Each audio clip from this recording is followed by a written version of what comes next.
Okay, this is part 6 continuing, and we're on the chapter called Hollywood. Wayne was an enigmatic guardian who watched over my life, keeping me safe and exposing me to the world of Hollywood, the music business, the casino business, the military, and the government.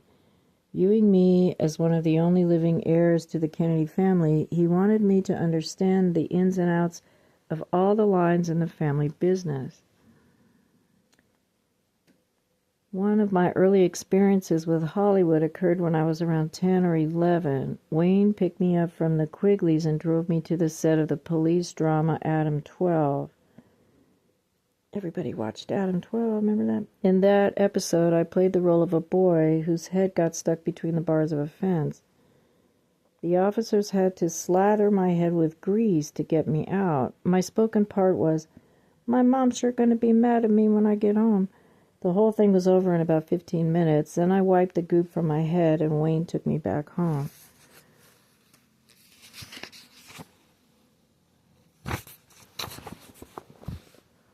After that, I had short appearances in shows like Mayberry RFD, Daniel Boone, and The Courtship of Eddie's Father. And those were all shows I grew up with. First round. Okay, another cool memory from the entertainment world was being taken to Lady Gaga's house when she was just a little kid. She was playing on a toy xylophone, hitting the colored keys with a little mallet. I said, "Wow, you're pretty good at that." I didn't realize it, but someone taped the interaction, and if you listen to the Eagles' CD Hotel California, a track at the end features a kid playing the xylophone and a boy saying, "You're pretty good at that." That's me and Lady Gaga. See how they steal things? Little things like that. Wayne also brought me to the studio where AC/DC recorded the Ball Breaker album.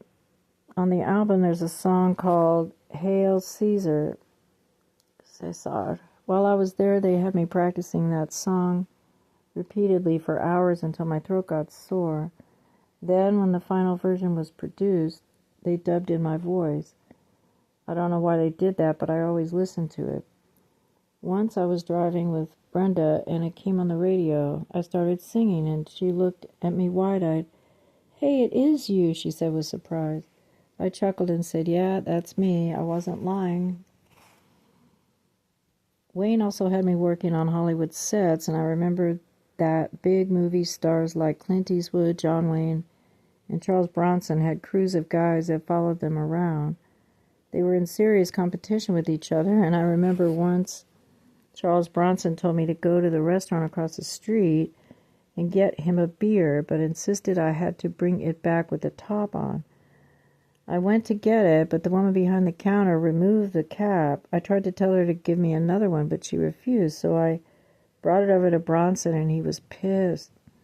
He said, "I'm not going to drink this. You go tell her to give you one with the top on." He was afraid of getting poison, and I did as he said. Charles Bronson had his crew, and Clint Eastwood had his crew. Each star had his little entourage. John Wayne could gather 20 or 30 men together and beat somebody up. It was that cutthroat. They all wanted money and parts in movies. Once I was on a movie set with John Wayne in California, and there was a gold mine next to us. I said, "Hey, John, can I look for gold in that gold mine?" He replied, "You know what, kid? You can make more money in movies than you'll ever make digging in that hole over there." Another incident involved a guy on the set picking on me to the point of pushing me to the ground. Seeing what was happening, John Wayne got his crew together, and the next thing I knew, the whole entourage was over there in a big circle kicking the crap out of that guy. Many houses in Yosemite Lakes, where the Quigleys lived, were owned by Hollywood people. Among them were Clint Eastwood and Richard Kiel, famous as Jaws in James Bond movies. I did some work for Kiel during one of his film projects. One day I visited a classmate's lavish brick house where he had a room transformed into an Elvis Presley shrine. Hundreds of Elvis records adorned the walls and dangled from strings attached to the ceiling. A miniature Elvis museum. He said, "My dad was Elvis Presley. We're waiting on a lot of money and then we're getting out of here." He told me how his mom and Elvis hooked up on a movie set, and the estate owed him a lot of money for being Elvis's son. I never saw that kid or his family again after that. The next thing I knew, Richard Keel moved into his house. The family just disappeared. I got to meet Elvis myself a couple of times, once in Hawaii and once at Graceland. During our visit to Graceland, Elvis planned a ride on trikes, big three-wheeled motorcycles. Elvis had paid some guy $5,000 to design a unique heating suit with pipes channeling engine heat into the hood of his jacket. It was a really crazy contraption, and I couldn't help laughing when I sat down behind him. He just looked so funny. Unfortunately, a woman came running out of the house before we could get going and said I couldn't go with him. I wasn't allowed to leave the property and had to go back inside. A photographer snapped a picture of me with my head turned to hide my identity, but I remember that day as well. And there's a photo here.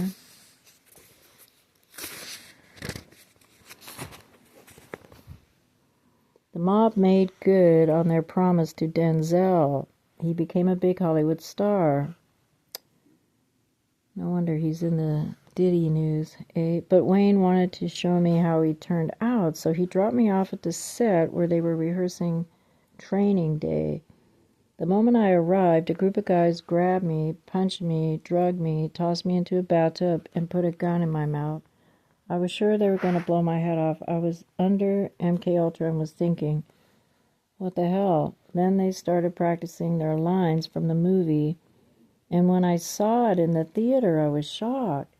They had enacted a scene from the film using me as their victim. I think Wayne dropped me off to show me what a fuck-up Denzel turned out to be and that I shouldn't trust him.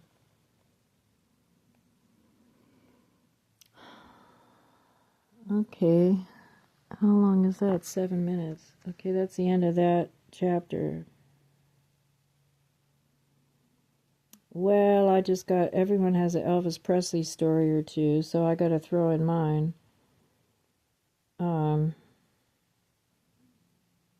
Okay, so I run away from home. I come back in the 80s, and my stepmother, who was a cause of a lot of problems in my past, asked me, she said, "Did you save the napkin with Elvis Presley's signature on it?"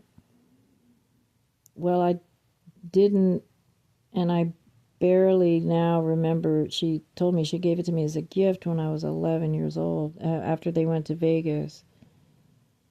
And she was pretty upset with me after having a vague idea of what my life had been like, that I still have this napkin, and I barely remember it. So there was that. But the other interesting story was, because it would have been worth a lot of money, you know.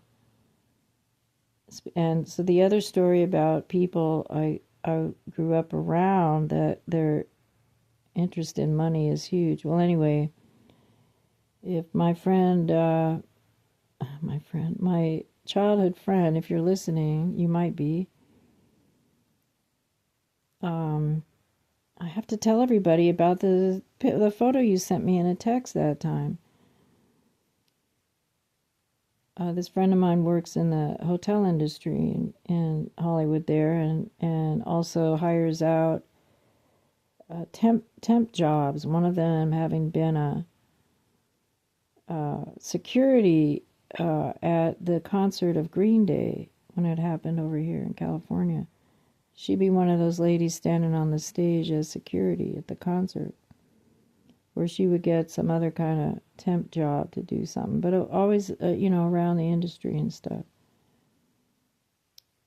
And so, anyway, a few years ago, 5 years ago, we were communicating for a little while till it stopped. But she sent me a photo of herself up in Oregon near the town where she has a piece of property. It happens to be Bend, Oregon. Let's everybody wonder what's up with Bend, Oregon. But anyhow, there's an ice skating rink there, I guess. And so the picture she sent me was of herself skating. Behind her were at least 6, 7, 8 men dressed all like Elvis Presley. And I believe she said it was one of those Elvis Presley look-alike contest things. Anyway, it was pretty weird. Her by herself skating with them in the photo, and a bunch of Elvis Presley look-alikes. Who knows? They could have been clones, and the big secret is, oh yeah, we just clone them. Here I am skating. I'm just saying. So it was a little odd. I think this friend of mine, if she's listening, knows a lot about a lot. But anyway, that's my Elvis Presley story. Okay, I'm going to stop. Oh, no, let's see, 11 minutes. Okay, I'll read. This next chapter should be it for this particular video, and this one is called Kidnapped. I was kidnapped a few times in those days. To the feds, I was a walking ATM. Hey, let's kidnap Jackie Kennedy's kid and score a few $1,000,000 is how they thought.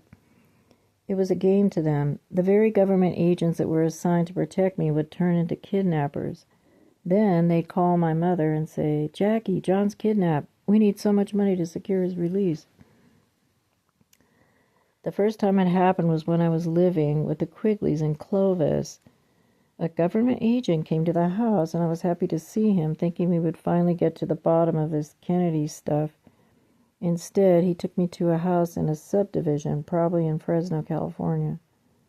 We got out of the car, and he said, come on with me, so we walked to the backyard. As soon as we got out back, a guy came running up to me and started punching me. Boom, boom, boom, right in the face. He beat me up badly.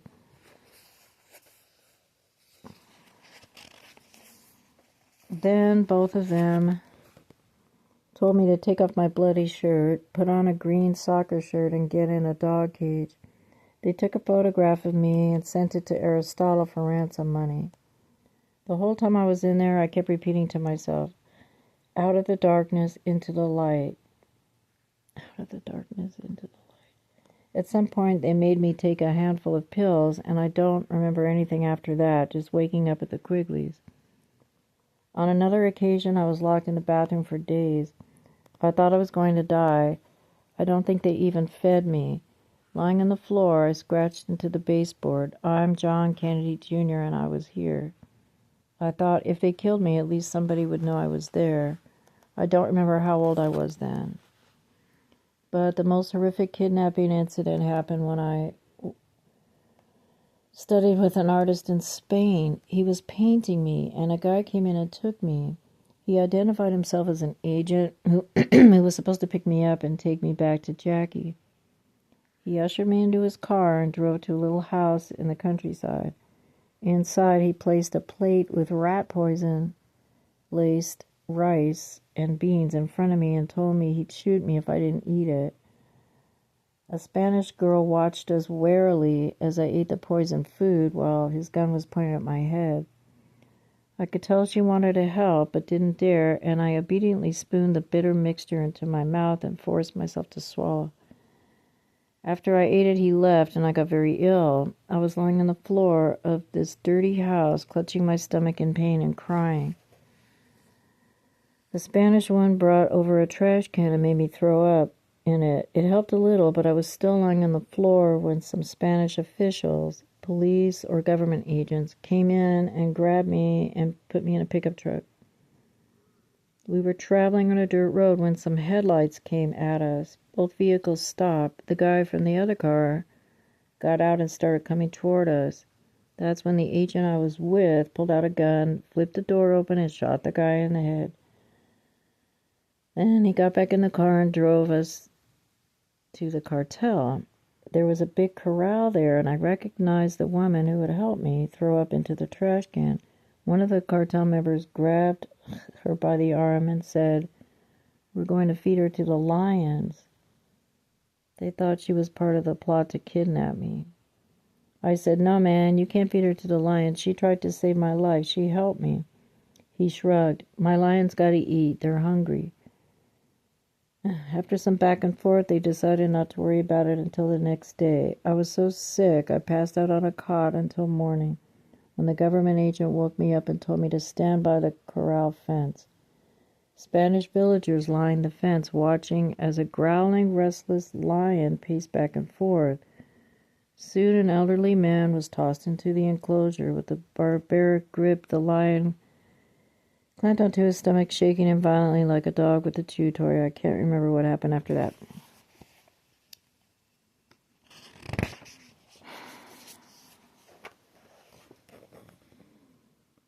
The other incident that stands out in my memory was a kidnapping attempt in Mexico orchestrated by the Quigleys. Dorothy, Max Quigley, and Dorothy's brother, Richard Crisp, decided we would all drive down to Mexico because Richard wanted to see a show where a woman had sex with a donkey. Upon our arrival in Mexico, we got out of a taxi in the middle of a bustling marketplace with street vendors and children peddling candy and gum. We were all standing in the street, and I started to feel peculiar, like they all knew something I didn't, and were waiting for something to happen. Eager to get away from them, I spotted a tent selling firecrackers and asked if I could explore. They said, "Sure, go ahead." As I wandered within the store, a Mexican man suddenly pulled out a knife and started walking toward me. I stood frozen, but the store owner swiftly came up behind him, seizing the guy's hand that was holding the knife and grabbing his throat with his other hand. I understood what he was saying, that he was going to kill the guy with his own knife, and I ran out of the store and searched for the Quigleys. When I told them what happened, they just looked at each other, shrugged, and muttered in subdued tones. I can't believe he got out of that one.